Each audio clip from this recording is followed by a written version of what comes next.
All right, man. Appreciate everybody for checking in. Hit that subscribe button, bell icon button, share the video. And Smart City Sports Talk, as you know, it's your boy CJ Goodfella.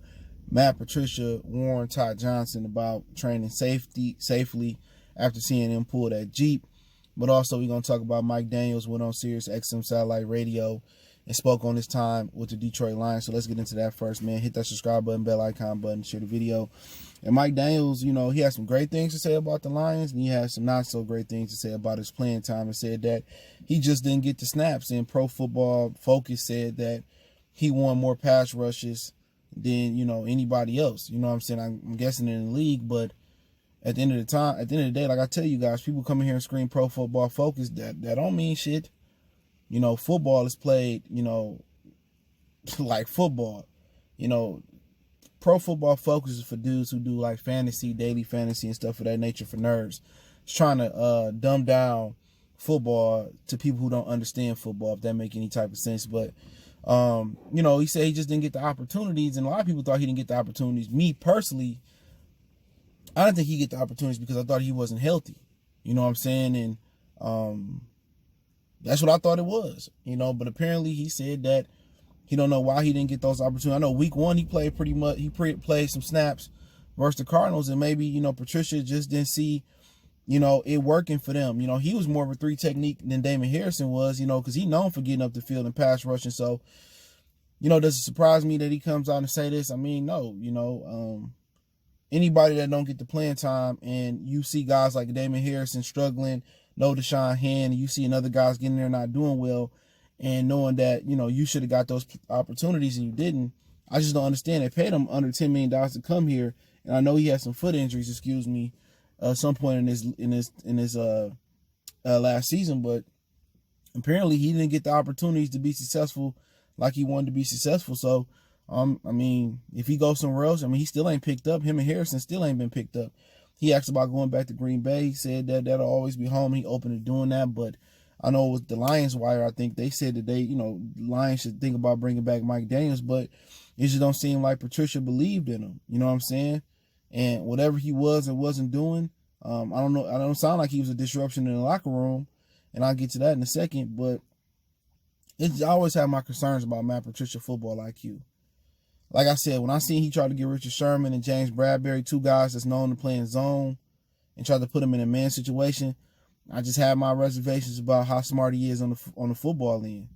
When you try to play a 320, 30, 40, 50-pound defensive tackle as a 3 technique, I'm looking at you type of funny. Maybe I'm talking a little bit too much football for people.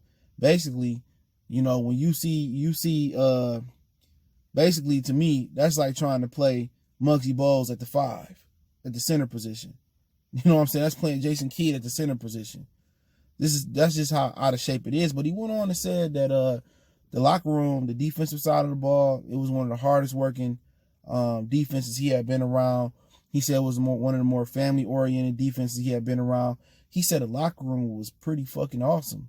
And, a lot of people come here and say, I remember Rob Sims said Detroit had one of the best football fan bases. I think he said the best football fan base in the National Football League. You come people here all the time, the locker room is great, this, that, and the third, the camaraderie is great. Then why the hell we ain't winning? If people saying we working hard, then we must don't have the teachers to teach, or we must not have the coaches to put the plan in circulation. That's my whole thing about it. The Lions just don't have a pretty much good defensive puppeteer. All right. They got the horses. Well, last year they had the horses, for the most part. They just don't have the scheme, and with him to say it was a great locker room, camaraderie was good, defense worked hard, and for us to do all this hard work and only win 3 games, do all this hard work and still lose to Kansas City, then if the team working hard and the players doing everything they need to do in the classroom, staying in shape, in the weight room, diligent, consistent, we doing all those things, why the hell we still losing? We losing because it starts from all the way to the top to the bottom. Matt Patricia is just not a good defensive mind. He just if his defense matched his attitude, it'd be nice.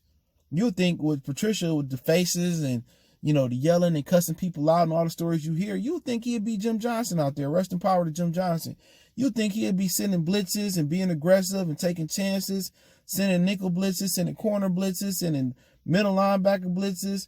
You'll think he'd be an aggressive defensive coordinator, but he's soft. He a beta male defensive coordinator. He look like a big old, big intimidating dude and all this, but really he a soft teddy bear. He Ted. So that's what that tells me defensively, that we got a good, hard-working group of guys, good head on their shoulders. Everybody pretty much getting together, get along together, but it's just, the coaching just not there. And people wanted to blame Scott Pasqualoni. They tried to fucking, they tried to fry whatever the name, Pasqualoni. They tried to fry Cuz. It wasn't even his fault. It's Matt Patricia, man. But yeah, man, it was interesting. I put that article link in the description. So I don't envision Mike Daniels coming back. I think with the Lions Wire or somebody brought an article, said the Lions should bring back Mike Daniels. I don't see that happening after he done that interview. But hey, that's just me personally. But let's talk about Ty Johnson. Yeah, Ty Johnson was pulling the orange Jeep Wrangler. If you didn't see the video I posted a couple weeks ago, he was pulling it, working really hard, and he do a lot of bench press workouts. Follow him on Facebook.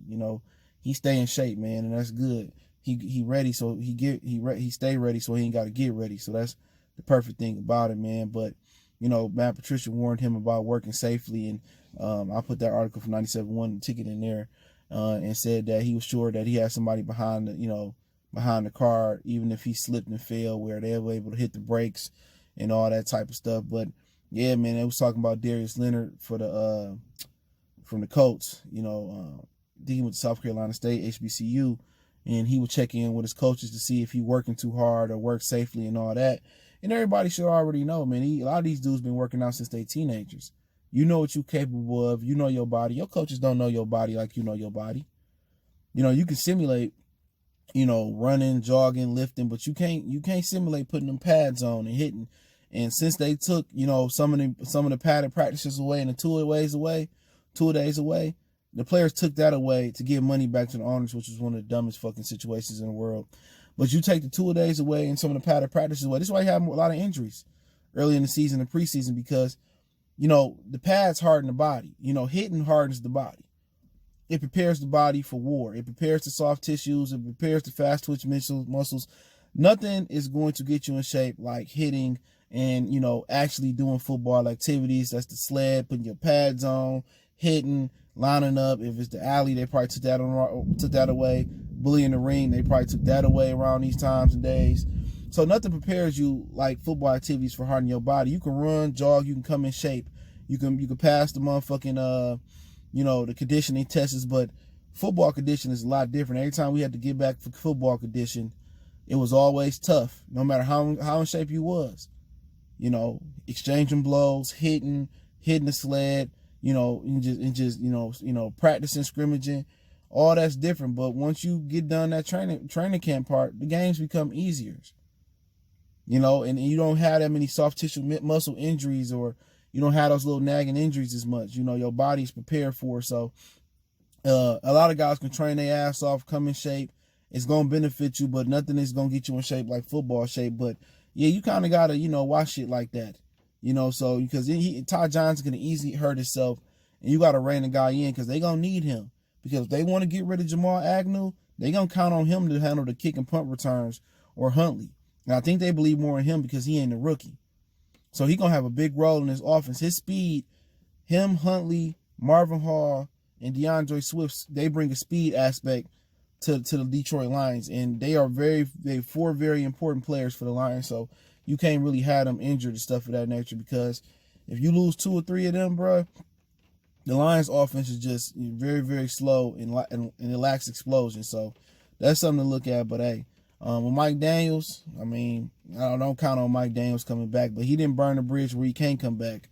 And Damon Harrison burnt that bridge all the way down and spilling the whole beans. And, Mike Daniels still kind of left the door open, but I wouldn't count on it. And Ty Johnson, he'd do some amazing things, man, working out wise. But hopefully he stays safe and listen to Patricia and do safe fucking workouts. You know what I'm saying? But hey, it's Motor City Sports Talk. Appreciate everybody for checking in. Hit that subscribe button, bell icon button, share the video one time for the one time. Y'all know what the business is. We gone.